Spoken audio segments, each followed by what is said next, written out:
Hi, my name is Jimmy Johnson, but most people call me JJ. On the outside, I may appear as your average teen, but I'm not.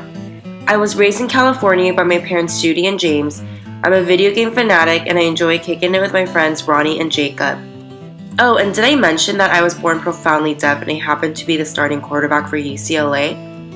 Now, you may be thinking, how is a profoundly deaf individual able to succeed in sports, a culture that is typically dominated by hearing individuals? Well, the answer is quite simple, actually, and that deaf individuals are just as capable as hearing individuals in succeeding in whatever they put their minds to. As I share my story with you guys, I hope to help break down the stigma that society places on deaf individuals, and as a member of the deaf community, I want to stress that there is no barrier that we are incapable of overcoming. So sit back and relax and enjoy my story.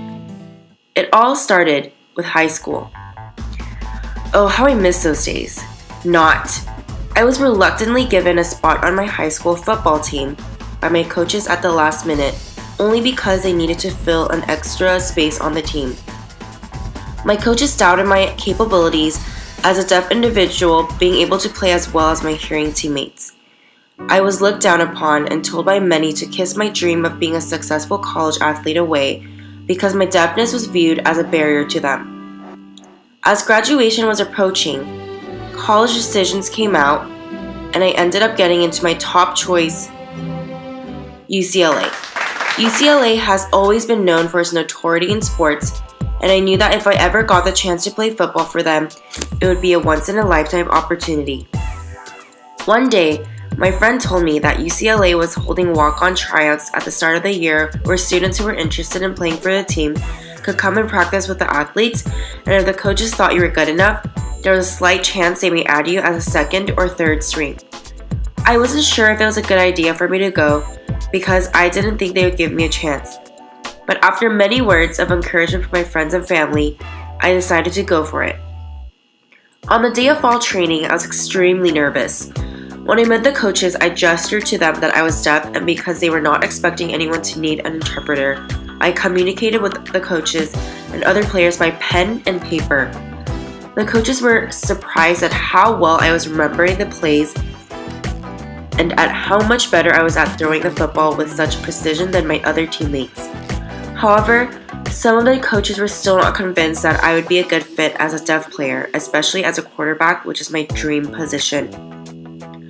The head coach decided to give me a chance anyway from what he saw in me that day and told me, "I can't promise you any playing time this season since you weren't properly recruited, but if you'd like, you can join the team as a redshirt freshman and we can see about getting you ready for the following season." So for my freshman year, I ended up redshirting, which meant that I was on the team roster, but I had to sit out as an inactive player. When my sophomore year came around, I was ecstatic because this meant that I could hopefully get playing time. I spent the entire summer preseason going hard in the gym to strengthen my athletic skills and show my coaches that I was ready. Homecoming night was the biggest game of our season as we played against our rivals USC. For the entire first quarter, we were down by 14 points, and our lead QB ended up getting injured at the end of the second quarter. During halftime, my head coach appointed me to fill in for a lead QB since I was a second-string QB. 25 minutes into the game, I ended up throwing 2 touchdowns that tied the score with USC. I was instructing my teammates which plays we were going to run, and my teammates were able to pick up on my communication to them as I drew out each play we would make. What was amazing was that my teammates embraced me in this moment as their leader, and they didn't let my deafness or the way I communicated to them cause them to become frustrated or dismayed.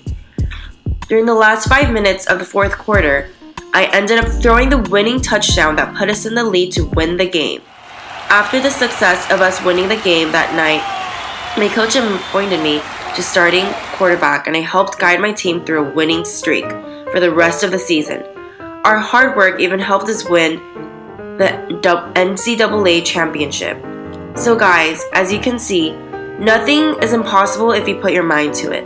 As a deaf individual, all my life I've been plagued with constant doubt and people telling me that I will never go far in my college football dreams. I am a prime example of how I, as well as anyone else out there, can break down the barriers and the scrutiny that is pitted against them by boldly standing up for what you believe.